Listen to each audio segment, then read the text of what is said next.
स्वागत है आप सभी का एक बार फिर से हमारी विज्ञान की क्लास में।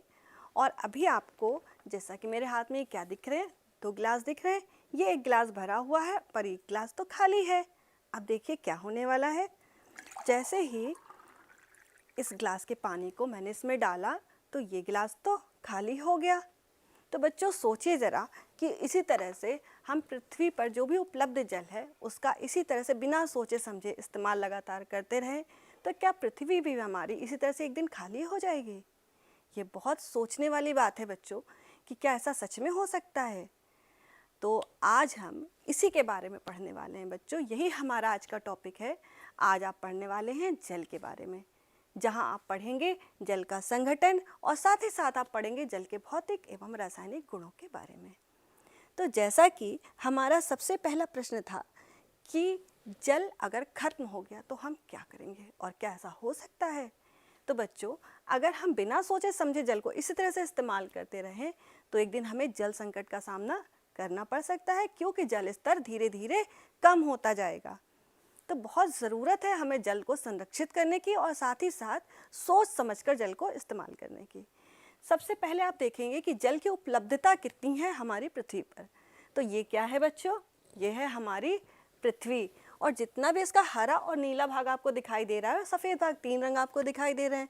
ये हरा रंग है जो कि है हमारा मैदानी भाग, यानी कि जिस पे हम रहते हैं, जो भूमि भाग, भूमि वाला भाग है।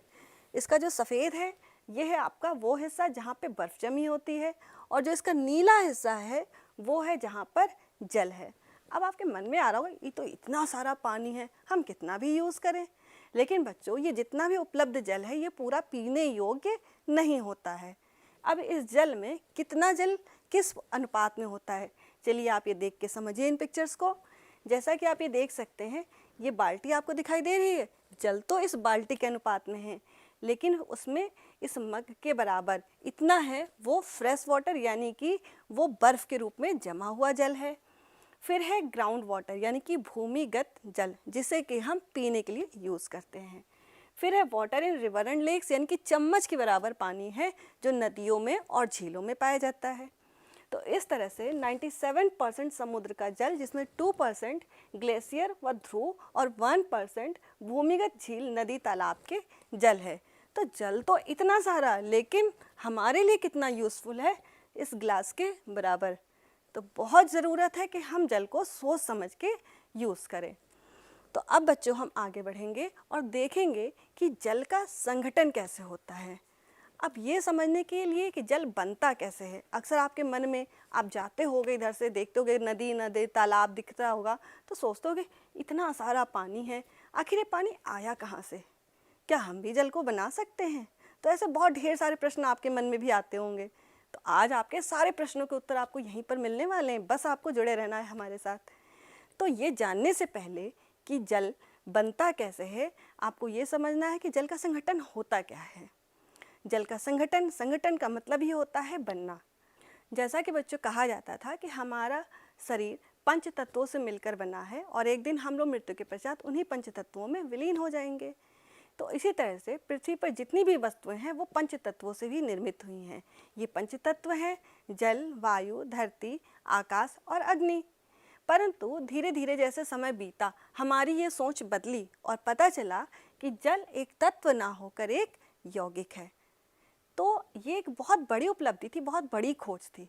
अब जल का संगठन जानने के लिए हमें जल को तोड़ना जरूरी था। जब तोड़ेंगे तभी तो पता चलेगा वो किन किन चीज़ों से मिलकर बना है। तो इसके लिए हमें ज़रूरत पड़ी विद्युत अपघटन की। जैसा कि बच्चों आप घर में अगर जल को दिया जाए कि आप 2 पार्ट्स में तोड़ दो, तो क्या आप कर सकते हो? नहीं। जल अपघटन करने के लिए हमें विद्युत की ज़रूरत पड़ती है, जो कि घर में करना संभव नहीं होता है। और जब हम विद्युत अपघटन करते हैं जल का, तो हमें हाइड्रोजन H2O, जैसा कि आपको दिख रहा है, हाइड्रोजन के 2 परमाणु और ऑक्सीजन का 1 परमाणु प्राप्त होता है। तो कह सकते हैं कि जल का अणु सूत्र H2O है और 2 आयतन हाइड्रोजन तथा 1 आयतन ऑक्सीजन पूर्ण रूप से सहयोग करके जल बनाते हैं। तो इस तरह से आप देख सकते हैं कि जल एक तत्व नहीं बल्कि एक यौगिक है। तो आपने इस तरह से समझा कि ये है आपका ऑक्सीजन, और इस तरह से आप देख सकते हैं बच्चों कि ये है ऑक्सीजन और ये है हाइड्रोजन, और फिर बच्चों ये है हाइड्रोजन। तो 2 हाइड्रोजन और एक ऑक्सीजन, इन तीनों ने मिलके, दोनों ने मिलके क्या बनाया? जल का एक अणु। तो बच्चों आपको समझ में आया कि जल का संगठन किस प्रकार होता है। अब हम बच्चों आगे बढ़ेंगे और देखेंगे कि जल के भौतिक एवं रासायनिक गुण कौन कौन से हैं। तो जैसा कि पहले आपको लिखा है कि शुद्ध जल रंगहीन, गंधहीन, स्वादहीन तथा पारदर्शक द्रव है। अच्छा बच्चों, आपने घर में क्या कभी देखा है कि जल का कोई अपना रंग होता है? अच्छा, कभी पीने में देखा कि क्या जल का कोई विशेष स्वाद भी होता है? नहीं ना, बिल्कुल सही बताया आपने, क्योंकि जल का अपना कोई विशेष स्वाद तो होता ही नहीं है।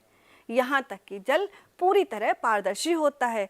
अगर आप जल के आर पार भरे हुए कांच के गिलास में देखेंगे तो आप आराम से वस्तु को देख सकते हैं। जैसा कि बच्चों आप देख सकते हैं, आपके सामने ये जल भरा हुआ गिलास है और पानी का क्या कोई रंग आपको दिखाई दे रहा है? बिल्कुल सही बताया आपने, पानी का कोई भी रंग नहीं होता। इसका मतलब पानी रंगहीन होता है। अब बच्चों बताइए, क्या आपको आर पार कुछ दिख रहा है इस पानी के? बिल्कुल सही जवाब दिया आपने। आपको एक लाल कलर का इसमें मशरूम की आकृति दिखाई दे रही होगी। इसका मतलब है कि पानी के आर पार देखा जा सकता है, पानी पारदर्शी होता है। तो हम कह सकते हैं कि पानी रंगहीन होता है, पारदर्शी होता है। इसके अलावा आपने अनुभव किया होगा कि पानी का अपना कोई स्वाद नहीं होता, कोई गंध नहीं होती। तो पानी रंगहीन होता है, गंधहीन होता है साथ में, और स्वादहीन भी होता है, यानी ये पूर्णतया पारदर्शी होता है। तो जल का ना ही कोई रंग है, ना ही कोई स्वाद है, और यहाँ तक कि उसकी अपनी कोई गंध भी नहीं होती है। अगले हम बात करेंगे जल का क्वथनांक। जैसा कि जल का क्वथनांक 100 डिग्री सेल्सियस और उसका गलनांक, यानी कि जिस पे वो गलना शुरू होता है, हिमांक भी उसे हम कहते हैं, वो 0 डिग्री सेल्सियस होता है। जल में विभिन्न प्रकार के लवण घुले रहते हैं, जिसके कारण इसका विशेष स्वाद होता है। मैंने जैसे अभी आपको बताया कि जल का अपना कोई स्वाद नहीं होता, लेकिन जब उसमें कुछ घुल जाता है, कोई लवण घुल जाता है, उसकी वजह से उसका स्वाद अलग अलग होता है। कि जब बारिश का जल भूमि से होता हुआ नीचे जाता है तो उसके साथ कई खनिज लवण भी घुल जाते हैं, जिसके कारण पानी का स्वाद हर जगह पे अलग अलग होता है। तो चलिए इसे हम देख लेते हैं। अगर इसको हम मान लें कि ये पृथ्वी की एक परत है और ऊपर से ये कुछ खनिज लवण पड़े हुए हैं, और ये इस तरह से वर्षा का जल इसके ऊपर गया, तो देखिए क्या होता है। आप देख सकते हैं कि मैं इस रंगहीन पानी को डाल रही हूँ, लेकिन नीचे के पानी का रंग हरा हो रहा है। आप देख सकते हैं, जो स्पष्ट रूप से दिखाई दे रहा है। देखिए बच्चों, पानी जो था वो रंगहीन था, लेकिन जब इससे छन कर पानी गया तो इसके उपस्थित ये जो हरा रंग था वो इसमें घुल गया। इसी तरह खनिज लवण भी पानी में घुल जाते हैं और नीचे इस तरह से खनिज लवण से घुलता हुआ वो पानी छनता हुआ भूमि के अंदर चला जाता है। इस कारण हर जगह का स्वाद पानी का अलग अलग होता है। इसीलिए हम कभी कभी अलग अलग जगहों पे जाते हैं तो कहीं का पानी का टेस्ट थोड़ा अलग लगता है, कहीं का स्वाद थोड़ा अलग लगता है। वो होता है विभिन्न लवणों के घुले होने के कारण। विभिन्न लवणों के घुले होने के कारण ही कुछ जल हानिकारक होते हैं तो कुछ तो बहुत लाभप्रद होते हैं। ये होता है उनमें घुले लवणों की क्वालिटी के कारण। पानी जब ठंडा होकर बर्फ बनता है तब बर्फ का घनत्व जल से कम हो जाता है। अब ये होता है बिल्कुल उल्टा। बच्चों, क्या होता है सामान्यतः कि कोई भी द्रव जब ठोस अवस्था में आता है तो उसका घनत्व बढ़ जाता है, लेकिन जल में उल्टा होता है, इसका घनत्व कम हो जाता है। यही जल का विशिष्ट गुण है, और इसे विशिष्ट गुण के कारण आज आप बहुत नई नई चीज़ें जानेंगे। तो जैसा कि आप ये देख सकते हैं, ग्लेशियर तो इतना बड़ा है आकार में, लेकिन ये फिर भी पानी में तैर रहा है। क्यों? क्योंकि बर्फ ठोस अवस्था में आई तो इसका घनत्व जल से कम हो गया, और जिसकी वजह से ये पानी पे तैरने लगता है। फिर आप देख सकते हैं ये बर्फ़ है, और जब बर्फ़ के टुकड़ों को पानी में डालते हैं तो वो भी घनत्व कम होने के कारण पानी में तैरने लगते हैं। तो चलिए अब इन सभी गुणों को हम प्रयोगों के द्वारा समझ लेते हैं। जल के अगर हम विशिष्ट गुण की बात करें तो बर्फ़ का घनत्व जल से कम हो जाता है। तो देखिए क्या होने वाला है। जैसे इस पानी में ये बर्फ़ के टुकड़े डाले जाएं तो वो इसी तरह से तैरने लगते हैं। तो इससे ये निष्कर्ष निकलता है कि बर्फ़ का घनत्व जल से कम होने के कारण उसका वजन कम हो जाता है, वो हल्के हो जाते हैं, इसी कारण पानी में तैरने लगते हैं, जबकि अन्य द्रवों में ऐसा नहीं होता है। अब बच्चों, आपने समझा विभिन्न गुणों को। अब हम इन्हीं विशिष्ट गुण के बारे में जुड़ी हुई विभिन्न घटनाओं को पढ़ते हैं और इसके कारणों को समझते हैं। जैसे पहला है कि ताप गिरने से नलों में आने वाले पानी में क्या होता है, वो बहुत ठंडे प्रदेशों में जब बहुत ठंड होती है तो वहाँ ठंडा होकर वो पानी जमने लगता है, और पानी जमने से वहाँ के पाइप आप देख सकते हैं पिक्चर में, यहाँ से फट जाते हैं और वहाँ से पानी लीक करने लगता है। तो होता क्या है, अब आप सोच होंगे कि ऐसा कैसे हो जाता है, ये पाइप फट कैसे जाते हैं, पानी तो आ रहा था, अचानक से फट कैसे गया। तो चलिए बच्चों, इसको भी हम समझ लेते हैं। ठंडे प्रदेशों में अक्सर ये घटना सुनने में आती है कि जो नल के पाइप होते हैं वो फट जाते हैं या चिटक जाते हैं। अब ऐसा क्यों होता है? जैसा कि आप सामने देख सकते हैं, ये इस तरह से एक जल का पाइप है।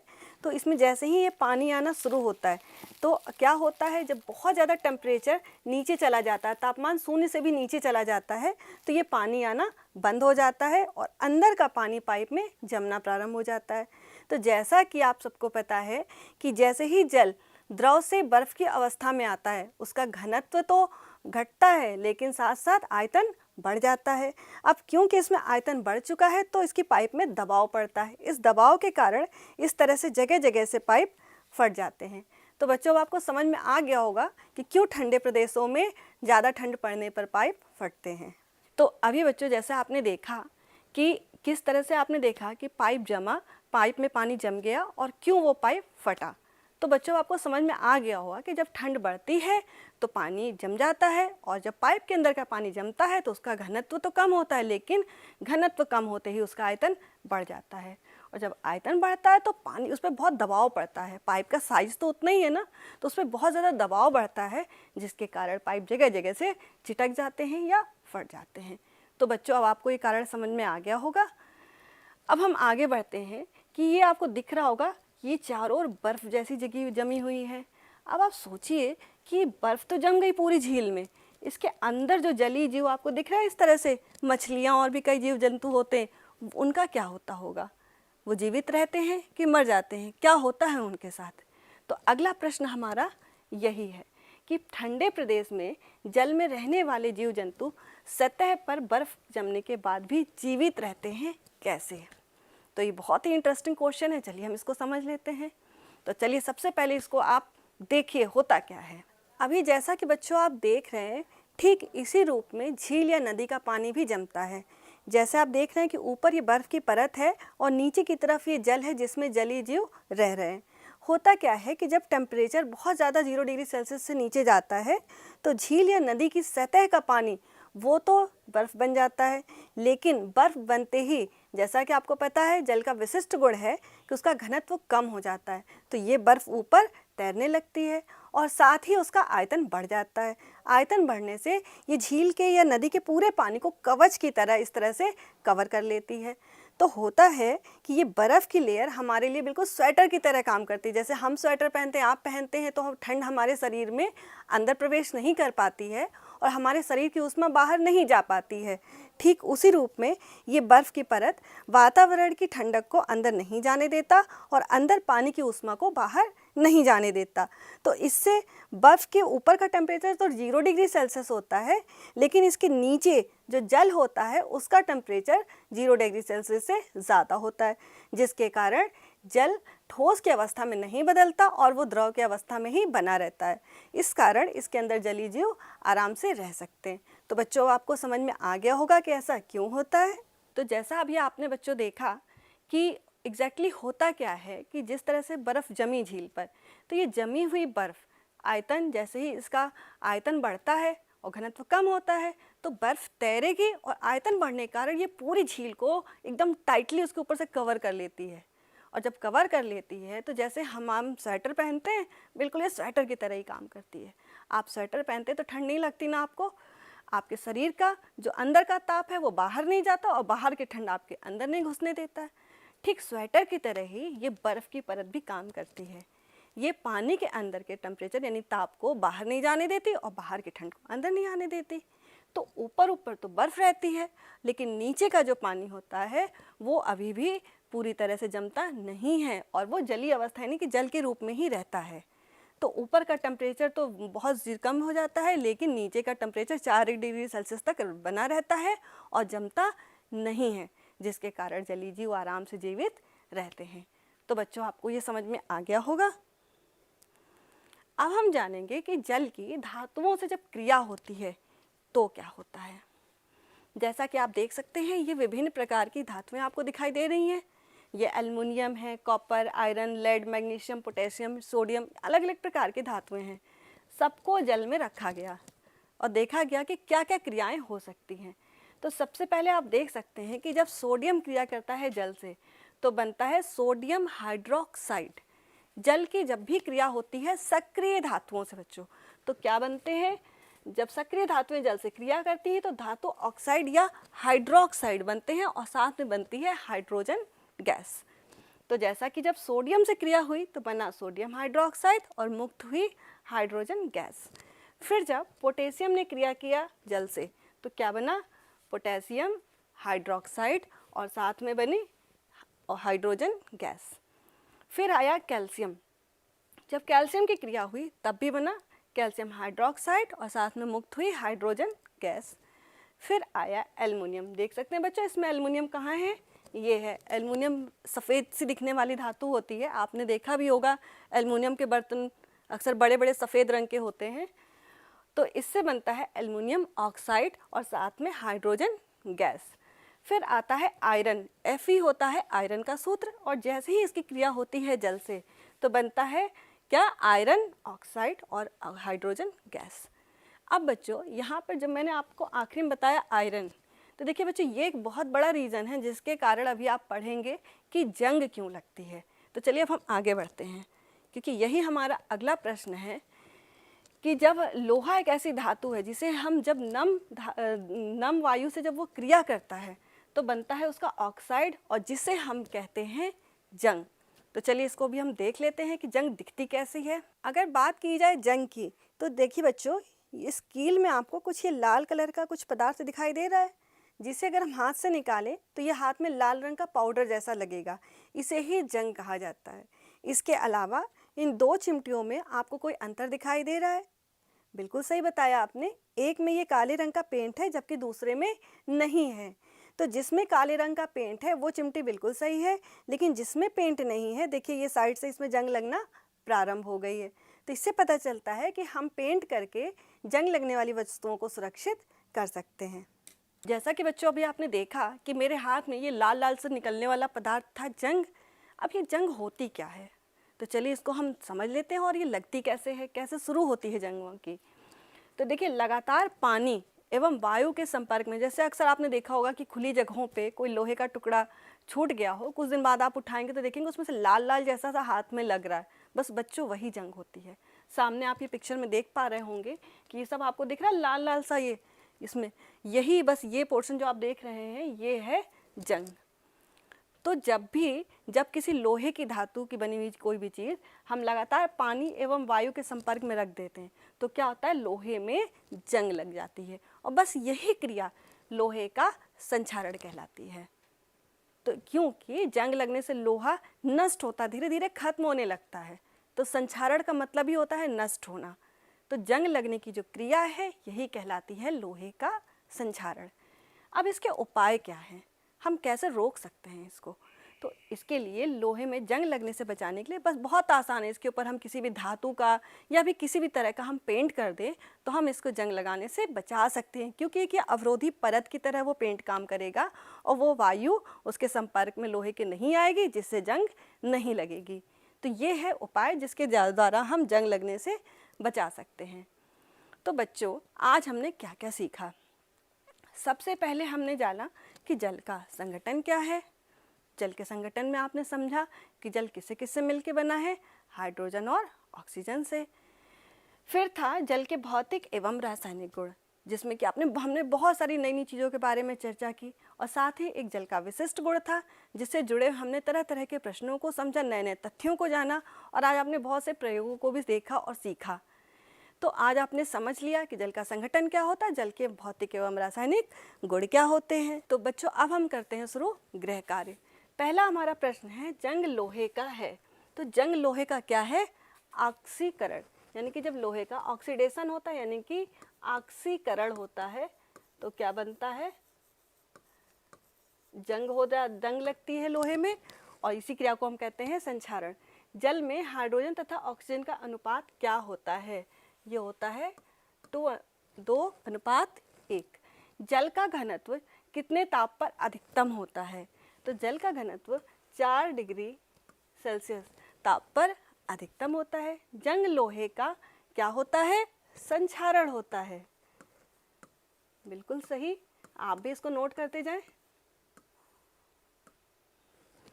जल एक तत्व नहीं बल्कि क्या है? एक, बिल्कुल सही बताया बच्चों आपने, जल एक यौगिक है। इसके बाद जाड़े के मौसम में नदियों के जल की सतह पर बर्फ जमी होने के बाद भी प्राणी कैसे जीवित रहते हैं? आपको बहुत अच्छे से इसका आंसर मैंने भी समझाया था। लोहे का संक्षारण क्या होता है, यानी जंग का लगना, जो कि आप समझ चुके हैं। ठंडे प्रदेशों में पानी के पाइप क्यों फट जाते हैं, ये तो भी आपने बहुत अच्छे से समझा बच्चों। तो ये सभी आंसर्स आपको अपनी कॉपी में लिखने हैं और पाठ्य पुस्तक से अपनी संबंधित करते हुए इस पाठ को पढ़ना है। तो बच्चों इसी के साथ मिलते हैं हम अब अपनी अगली क्लास में इसके आगे के टॉपिक के साथ। तो तब तक जुड़े रहिए और पढ़ते रहिए। गुड लक बच्चों, धन्यवाद।